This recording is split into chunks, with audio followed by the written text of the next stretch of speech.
Nous le savons tous, notre planète est menacée par le réchauffement climatique. Et demain, il se peut que les pingouins n'aient plus de banquise.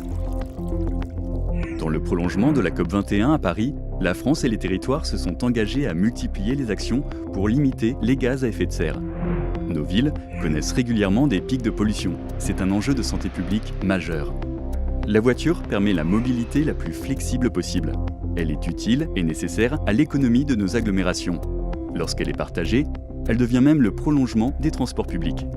Nous pouvons tous agir localement dans chacune de nos villes. Une solution existe pour inciter nos concitoyens et les entreprises à choisir des véhicules plus respectueux de l'environnement et de notre santé. Elle est notamment soutenue par l'ADEME, le disque vert.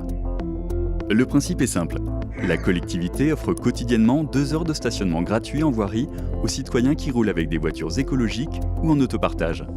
Et là où le stationnement est déjà gratuit, il permet de stationner sur des emplacements privilégiés en centre-ville ou à proximité des commerces. Mais au fait, qui est concerné? Le disque vert s'adresse à tout le monde, car il existe une panoplie de véhicules écologiques adaptés à des revenus et à des besoins de mobilité variés. Il y a les véhicules électriques et hybrides rechargeables, bien sûr. Les véhicules hybrides qui combinent mobilité urbaine écologique et autonomie pour les longs trajets.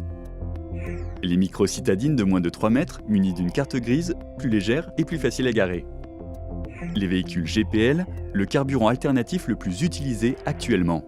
Ces véhicules peuvent également rouler au bio-GPL, le GPL d'origine renouvelable. Les véhicules FlexFuel E85, un carburant d'origine renouvelable fabriqué en France. Les véhicules GNV, notamment utilisés par les entreprises et les collectivités.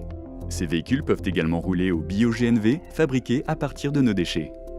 Les véhicules piles à combustible fonctionnant à l'hydrogène, qui offrent également de belles perspectives pour stocker les énergies renouvelables locales. Après adoption du dispositif par la collectivité locale, le concitoyen ou l'entreprise se rend dans sa mairie. Sur présentation de sa carte grise et de la mention P3 qui indique l'énergie utilisée, on lui remet le disque vert et une pastille à mettre sur son pare-brise. Le numéro d'immatriculation et un hologramme garantissent l'usage individuel du disque vert. Et malin, certaines collectivités pensent déjà à la déclinaison électronique du disque vert avec les eurodateurs. Concernant le coût pour la collectivité, aujourd'hui moins de 2% du parc automobile est concerné. Bonne nouvelle, de plus en plus de villes ont adopté la charte de mise en réseau de l'Association des voitures écologiques. Ce qui veut dire que petit à petit, le disque vert sera valable sur tout le territoire. Rejoignez vous aussi le réseau, adoptez le disque vert ou demandez à le mettre en place dans votre ville.